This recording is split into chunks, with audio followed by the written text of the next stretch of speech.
Somnifère, le podcast. Somnifère, c'est un podcast en 2 parties. D'abord une courte séance de relaxation conçue pour vous préparer au sommeil, suivie d'une histoire à dormir debout qui vous fera tomber dans les bras de Morphée. Disponible à l'écoute chaque soir, dès 19h, sauf les vendredis et samedis soirs. Si vous aimez ce podcast, merci de le noter sur la plateforme sur laquelle vous l'écoutez.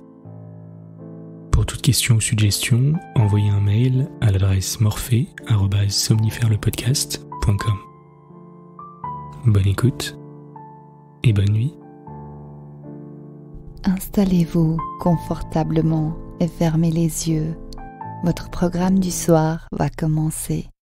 Bonsoir à tous, nous sommes le mercredi 10 mars et Somnifère vous raconte ce soir l'histoire d'un jeune homme qui tombe sous le charme d'une femme de 20 ans son aînée. Il s'agit d'une nouvelle de Maurice Leblanc intitulée « La jeune fille ». Un bonne nuit tout spécial ce soir à Coralie de Saint-Quentin en Yvelines, Nantilde de La Rochelle et Yasmina de Béziers. Et merci d'avoir partagé Somnifère sur vos réseaux sociaux. Plus d'infos en description de cet épisode. Je vous souhaite une excellente nuit et maintenant place à notre séance de relaxation. La séance de relaxation. Installez-vous confortablement, mettez-vous à l'aise. Quand vous êtes prêt, prenez une grande inspiration par le nez. Gonflez vos poumons et expirez lentement par la bouche.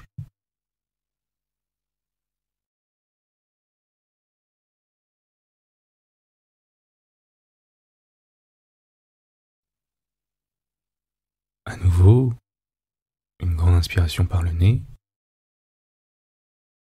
Gonflez votre ventre cette fois et expirez lentement par la bouche.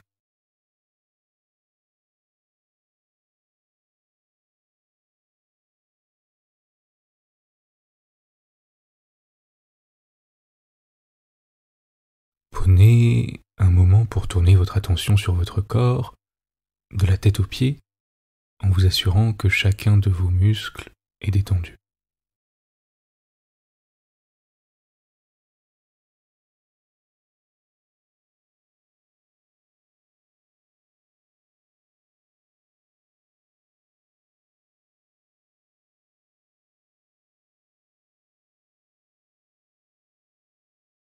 Notez comme le mouvement de votre poitrine, qui monte à l'inspire et redescend à l'expire, est apaisant et réconfortant.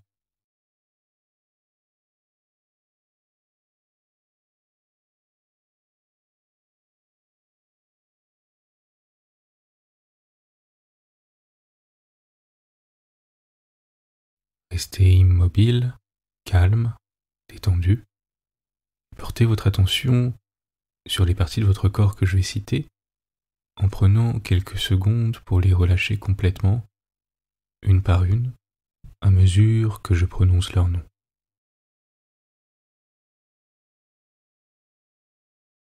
On commence par les orteils qui se relâchent.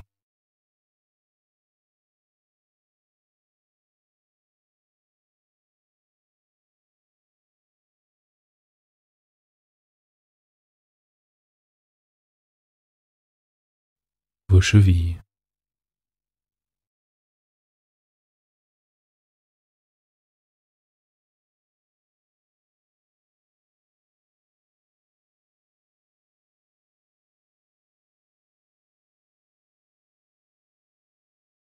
L'ensemble de vos 2 pieds qui sont maintenant complètement relâchés.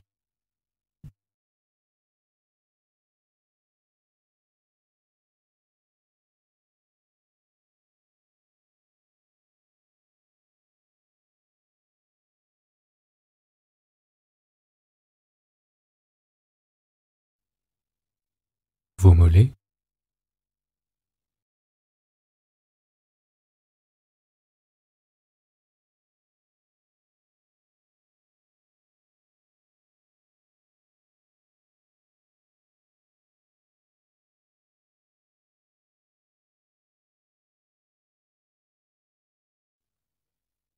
Vos genoux.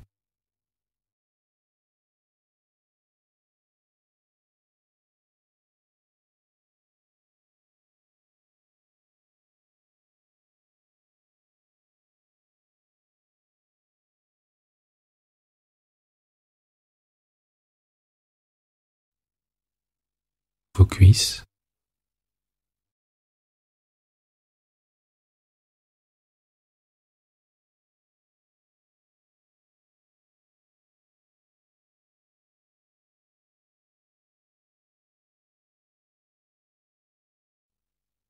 vos fesses et votre zone pelvienne.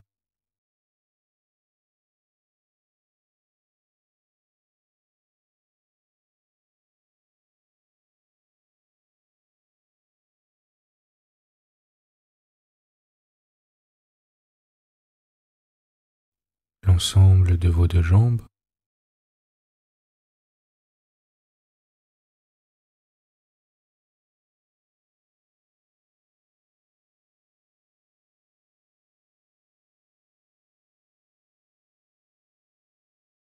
vos hanches,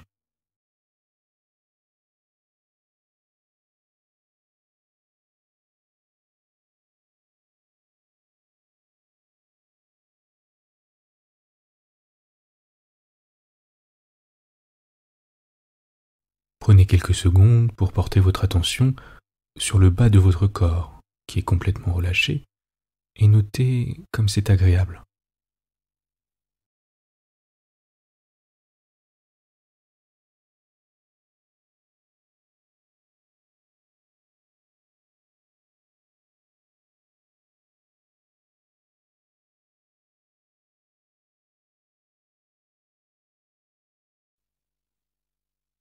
Prenez une grande inspiration et à l'expire, sentez toutes les émotions indésirables se libérer, vous laissant encore plus calme et détendu.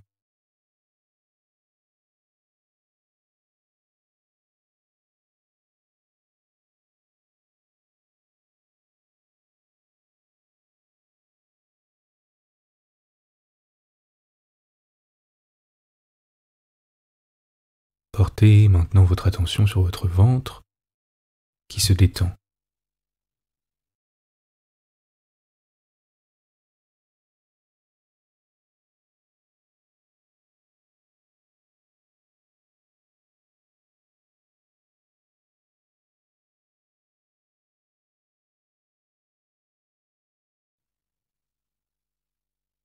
Votre poitrine,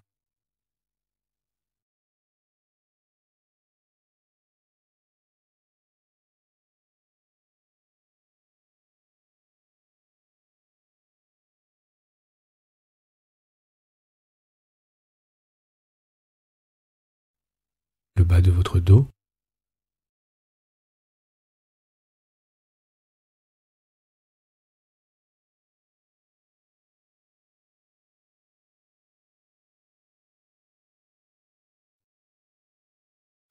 la détente se propage maintenant dans l'ensemble de votre dos,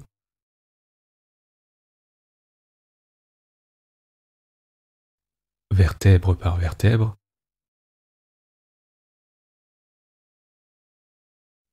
jusqu'à vos trapèzes, qui se détendent également et se relâchent.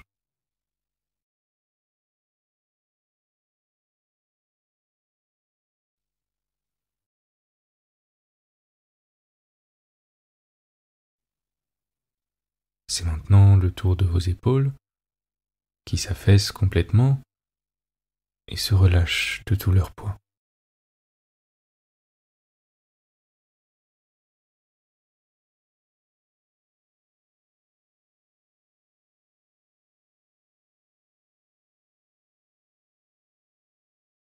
Votre nuque et votre cou sont parfaitement relâchés.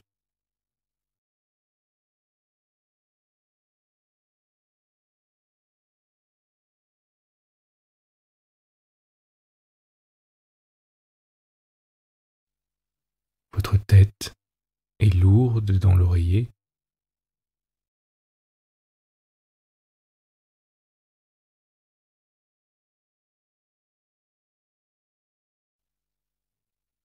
Le point entre vos deux sourcils se décrispe.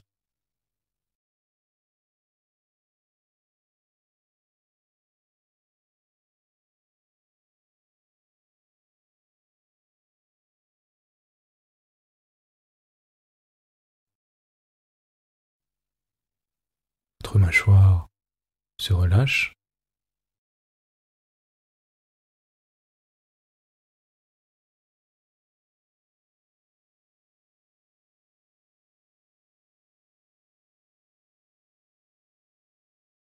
Vos paupières sont confortablement posées sur vos yeux, sans tension.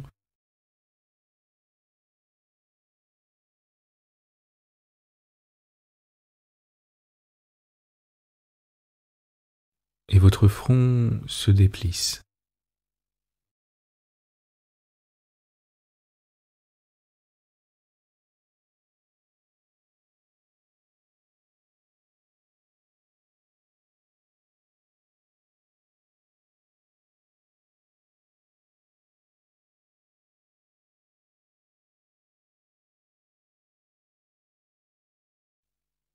C'est maintenant au tour de votre cuir chevelu de se détendre complètement.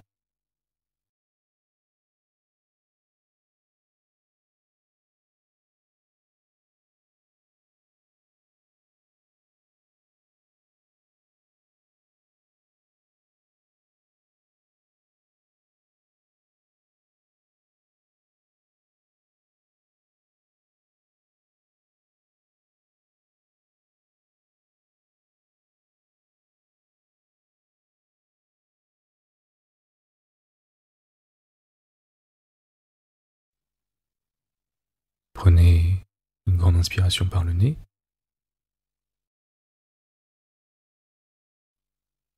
Et expirez par la bouche.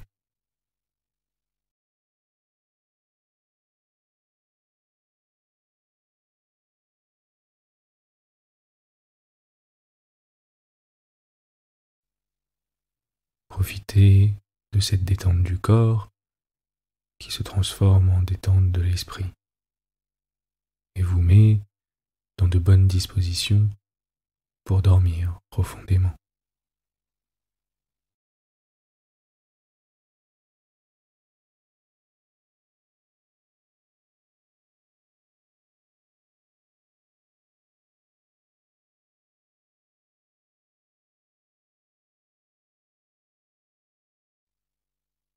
Concentrez simplement votre attention sur votre respiration pendant quelques instants, sans être en attente de quoi que ce soit, en étant tout simplement présent, déconnecté du monde.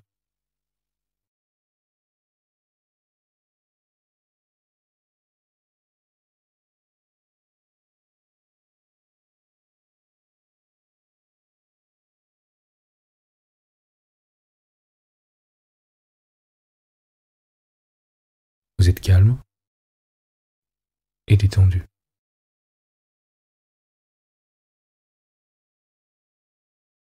L'histoire du soir. Maurice Leblanc, la jeune fille. Le gros bourg où Ludovic devait passer les vacances jouissait de 2 rues pavées, ce qui lui permettait de prétendre au titre de petite ville, et ce qui autorisait les habitants à dire que Madame Colleré, la tante de Ludovic, tenait le haut du pavé. Cette situation enviable, Madame Colleré la partageait depuis quelques mois avec Madame Doucereux, une veuve fort bien, récemment installée dans le pays et dont on vantait la distinction. Aussi, pour honorer le jeune rhétoricien, sa tante invita-t-elle le lendemain même Madame Doucereux. Ludovic, garçon timide et d'allure gauche, ne souffla mot pendant le repas. La veuve parla beaucoup. Elle avait 45 ans, une figure encore fraîche et un noble embonpoint. Son double menton se reliait par de jolis plis de graisse à une poitrine sympathique, et des fossettes agrémentaient ses joues et ses mains potelées. Ludovic, lui, n'avait tout juste que 20 ans. Au dessert, Madame Doucereux s'aperçut que Ludovic la dévorait des yeux. Elle en conçut un vif plaisir et un certain embarras. Minauda, rougit et prise de pudeur, couvrit sa gorge d'une serviette. Peu à peu, toute parole expira sur ses lèvres. Elle cessa de manger et de boire, et resta immobile et frissonnante sous le regard avide de Ludovic. Le soir, Madame Colleré dit à son neveu: « Ludovic, tu vas reconduire Madame Doucereux. » La veuve demeurait assez loin, au bord de la rivière. Ils cheminèrent en silence sous la lune. Elle essaya de l'interroger, mais il répondit par un grognement rauque et se heurta contre un poteau. Dès son réveil, Madame Doucereux ouvrit sa fenêtre et fit sa toilette. Chastement, cela va de soi, mais non sans que ses habitudes de femme soigneuse l'obligeassent à dénuder ses bras et son cou. Comme elle agrafait son corsage, elle étouffa un cri d'effroi. Les branches du grand saule touffu qui marquait l'angle de son jardin s'agitaient de façon insolite. Elle observa furtivement. Pas de doute, Ludovic était là, et pour y être, il avait fallu qu'il traversât la rivière et qu'il se mouillât jusqu'à mi-jambe. Et la situation l'amusa beaucoup. Désormais, Ludovic passa ses journées sur son arbre. Il n'en descendait que pour la suivre dans ses promenades, caché derrière les haies et les talus, invisible et toujours présent. Elle ne le rencontrait jamais, même point chez sa tante, car l'idée de la voir et de l'approcher le couvrait de sueur, et il disparaissait sans explication quand elle venait dîner. Mais le soir, l'après-midi, le matin, elle le sentait autour d'elle, partout. Elle croyait entendre les battements de son cœur dans la nuit et distinguer dans l'ombre ses yeux qui luisaient. Elle éteignait sa bougie pour se mettre au lit et laissait pour s'habiller ses persiennes closes. Puis, vêtue de peignoir rose ou bleu ciel, elle ouvrait enfin sa fenêtre, s'accoudait au balcon en des attitudes de choix et rêvait. Parfois, elle réussissait à pleurer. Un vaste mouchoir essuyait ses larmes ostensiblement. Il lui restait un filet de voix, aigre et chevrotant, dont elle avait jadis tiré quelque menue gloire. Elle l'utilisa. Elle le fit jaillir vers les étoiles en chansons d'amour mélancoliques, et elle égrenait dans le silence des petites notes pointues que Ludovic prit la première fois pour les plaintes d'un crapaud. Cela dura 2 semaines. Un jour, comme elle suivait un chemin creux sous une pluie battante, quelque chose vint s'abattre à ses pieds. C'était lui. À plat ventre dans une flaque d'eau, il lui avait empoigné les chevilles et gloutonnement, il baisait ses bottines boueuses et le bas crotté de sa jupe. Palpitante d'effroi et de bonheur, elle ferma les yeux béatement.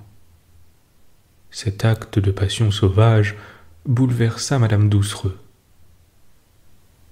Elle vécut dans l'espoir d'actes semblables, d'entreprises plus graves encore qu'elle n'aurait pu préciser, mais dont elle appelait la volupté enivrante. Elle multipliait les occasions de rencontre, fréquentait le chemin creux et s'attardait dehors au crépuscule. Qu'allait-il tenter ? Ludovic ne tentait rien. Il n'osait bouger de son arbre, croyant l'avoir offensée. Elle attendit des jours, vainement. Restait la fenêtre, si facile à escalader. Pourquoi ne l'essayait-il pas ? Elle se mit à chanter des chansons ardentes, des hymnes à l'amour, des romances éplorées pleines de promesses et de serments. Sa voix éperdue déchirait l'espace. Une fois, elle vit des ombres qui se glissaient derrière la ligne des saules. C'étaient des paysans qui avaient pris l'habitude d'assister à ces concerts étranges. Elle dut les interrompre. Alors, audacieusement, elle descendit dans le jardin noyé d'ombre, et le cœur serré, elle vint s'asseoir au pied de l'arbre où Ludovic se tenait blotti. 3 soirées s'écoulèrent ainsi, sans un mot, elle en bas, lui en haut. Mais la 4e, elle n'y tint plus et murmura « Ludovic ». Il dégringola comme un paquet qui tombe, et ce fut très simple et très rapide. Elle lui prit la main et l'entraîna dans sa chambre. Ils arrivèrent comme 2 fous, en un grand élan de bonheur et d'inconscience. Elle lui disait « Ah, Ludovic !» Il balbutiait « Oh, madame !» Il se jeta dans ses bras et ils s'embrassèrent indéfiniment, avec des soupirs et des sanglots. « Ludovic, comme je vous aime !»« Madame !» répétait-il en pleurant. Elle lui dit « Appelez-moi Suzanne, c'est mon nom, Suzanne Doucereux. » Il ne cessait de se dévorer les joues et la bouche, et Ludovic, tremblant de désir, porta la main sur le corsage de Suzanne. Mais elle se dégagea violemment, enfouit sa tête dans son mouchoir et bégaya. « Oh, Ludovic, ayez pitié, accordez-moi quelques minutes encore. Si vous saviez, Ludovic, j'ai menti. Je ne suis pas veuve, je n'ai jamais été mariée, jamais un homme... Non, jamais. Je suis demoiselle, Ludovic. » « Demoiselle ?» proféra-t-il. « Oui, » murmura-t-elle, « et si heureuse de m'être gardée pour vous, Ludovic. » Elle frissonnait, prête à s'abandonner à ses caresses. Mais il ne remuait pas. Une sueur froide l'inondait. Avant cette entrevue, aux instants d'espoir les plus téméraires, il avait toujours rêvé d'une scène de passion où Madame Doucereux le prendrait et lui révélerait le mystère de l'amour en personne experte et compatissante. Et voilà qu'elle était demoiselle. Cet aveu le paralysait. Une demoiselle, pour lui, cela représentait quelque chose d'obscur et de compliqué, et sa compagne lui semblait soudain inaccessible comme un roc, imprenable comme une forteresse, défendue par des obstacles tout à fait insurmontables.